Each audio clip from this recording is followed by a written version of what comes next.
Hey everyone, it's your average chess player here. Today we are going to look at this endgame position. It is white's turn to play and white has to try and find the winning move and the winning continuation here. So go ahead, pause the video and try to find the winning continuation for white. There are a lot of moves that you have to find, so just finding the first move is not going to be enough. Feel free to pause the video and go and do it. As usual, I'll leave the timestamps in the description so you can skip ahead to the solution part of the video if you want to verify your solution or you just want to know how this position is solved. Stick around. I'm gonna show you like the candidate moves that I have, what is happening in the position according to me, and patterns that I saw, and eventually how I found the right solution. So let's get started. So this one, I feel like it's gonna be like a lot of calculation that is gonna be involved, but we can simplify. We'll try to simplify that as much as possible and not have to brute force our way into things. So what is black doing here? What is happening for black? Black's king is kind of stuck here, protecting h8, preventing this pawn from queening. So the king is stuck. So it's going to be the pawns that we are going to play against. So this pawn is like definitely looks scary because it's gonna it's like an outside passer. But if we do draw a square from this pawn right now, our king is inside the square, so we're gonna catch up with it just by walking towards the pawn.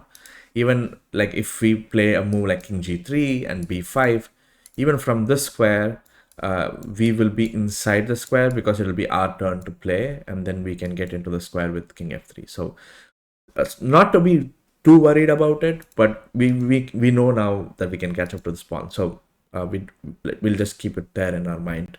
The next one that the thing that black can do here is to play something like f5 and then try to trade one of these pawns for a breakthrough. And like let's say if our king is stuck protecting the b pawn, black can always play like something like d4, make a stake here and then play f4 and try to like, since the b pawn would be there and the pawn on f4 would be there, the king would be torn between the two pawns, and black would get a free shot at queening one of the pawns, and then the game would probably be a draw because there'll be queens on the board. White would also queen, black would also queen, and it might be there might be a draw. So those are the things that black can do here since the king is stuck. What can white do? So white has these two pawns. This pawn is the game changer for white. If this pawn wasn't there, white was probably completely losing here. And like this pawn is also like kind of controlled by this pawn. E4 is like this pawn is there, so we need to see what this pawn can help us do in this position. And also the our king is kind of not active, so that's where we are. And in terms of moves, the candidate moves that we have to look at in this position, we have like probably just 7 legal moves. You have e4, you have h8, and then the 5 king moves. H8 is obviously like just losing, king h8, and then this pawn will go away, and then white is just losing. We don't want that. And then we have e4, which we will come to. We need to see, is it worth giving up a pawn? And then we have the 5 king moves. So since we don't know like what all is available for us in the position right off the bat, we'll just put in a token move, which is the first move I've considered because it's just intuitively it just feels nice to play, which is just king g3, making the king active, bringing the king closer to this threat of b5, and also just keeping the king closer to these pawns in case they start running. So after black plays b5 here, which is what black's main threat is, to try to draw the king this side and see if there's something that can be done with these two pawns. King f3, I'm just going to keep bringing my king closer. King e2, b3, king d3, and now here, the first time I calculated this, I was like, okay, maybe I can just play b2, and then you come here, and then f5, which is what we thought, and then I take this pawn, d4, take here, and then I don't have to start pushing this pawn, but I actually can catch up to this pawn now with king here, and then if we have to, then take this and then queen this pawn. So I was like, oh, are we like winning already? Like, is this the correct move?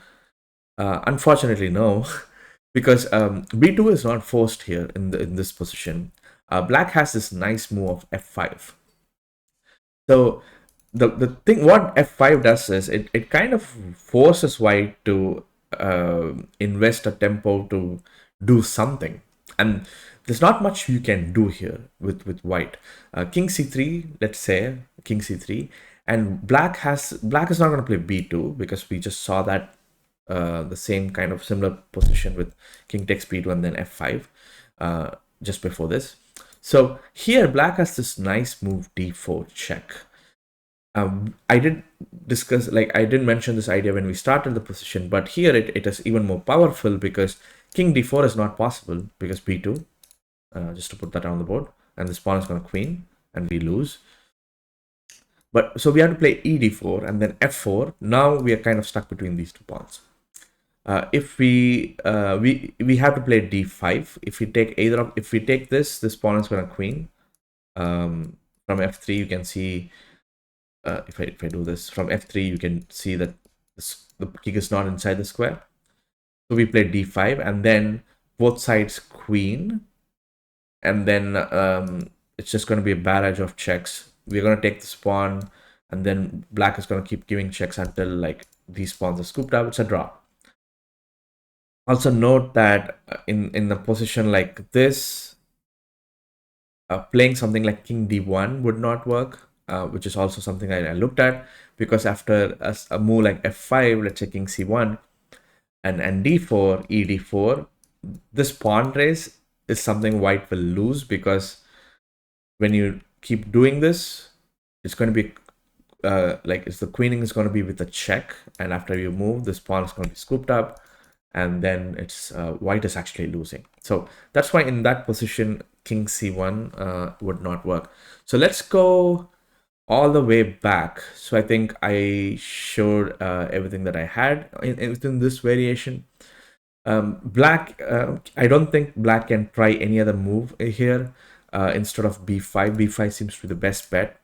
If you play something like f5, which is also something I wanted to consider to see what is happening.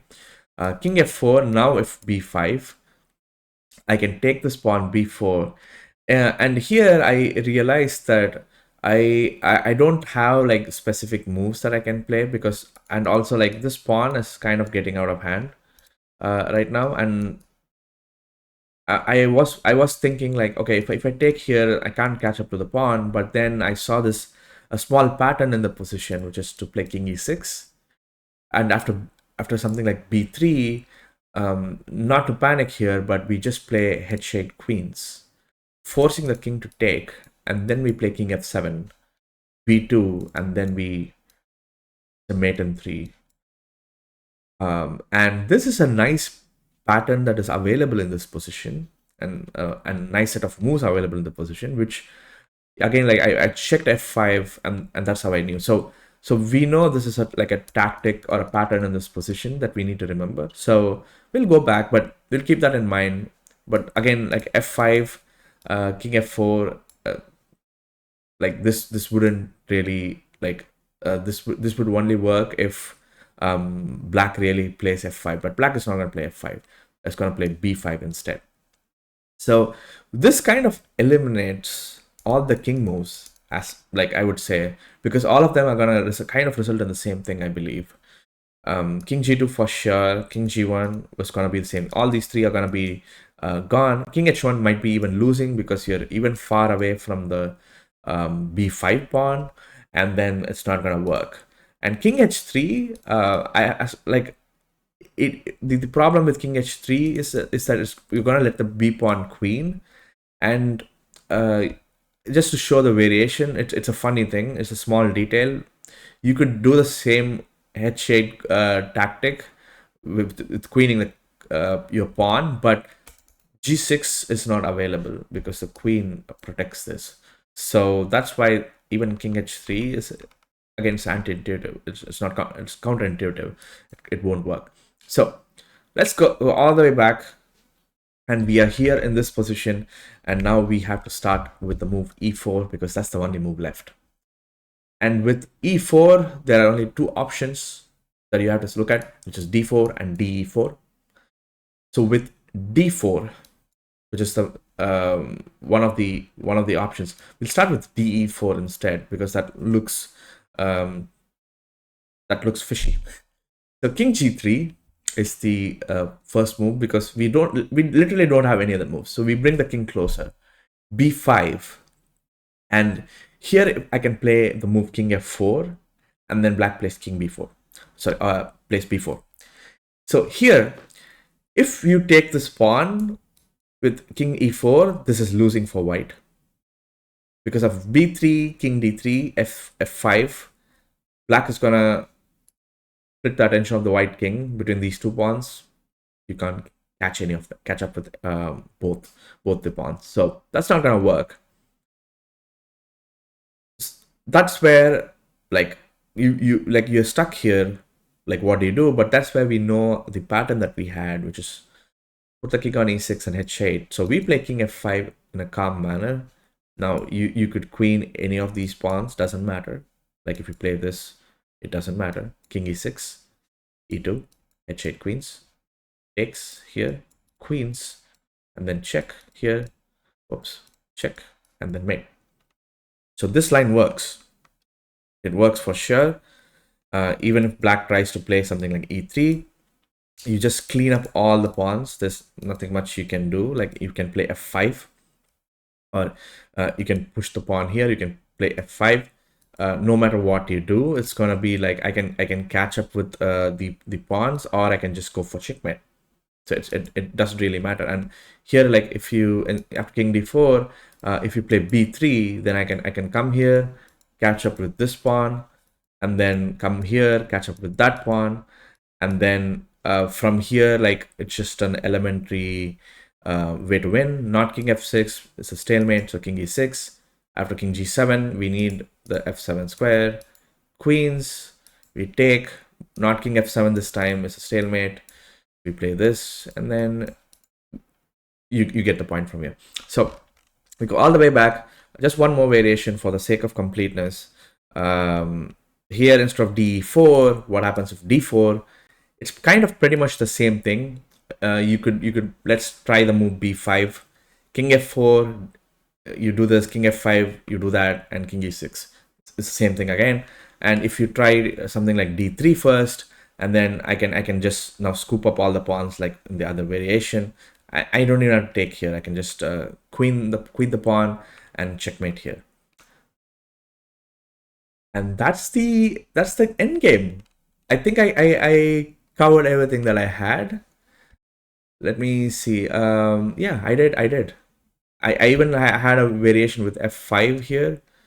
After, yeah, in this position, like after d4 instead of b5, if you had f5, you can simply play king f4, and then it's the same thing. We know as soon as we get to the e6 square, we know what is happening.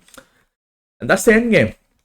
So if you reach this part of the video for the solution and just skipped ahead, here's the solution for you. The only winning move for white here is to play e4. And after a move like d4, king g3, b5, black is going to try and queen this pawn. King f4, b4. Now there's only one move here for white again, which is not to play king e4, which is losing, is to play king f5. And you might be wondering, hey, what happens after I push the pawn to e3? King e6, e2, h8 queens. You take the queen, king f7. We let black queen, and then we play g7, g8 queens, and queen g6 checkmate. Again, there are a lot of lines in this position. I covered that in the video in case you want to check them out. And that's it. Hope you guys liked this video. If you liked it, leave a like. If you like content like this, subscribe to the channel. Catch you guys in the next one.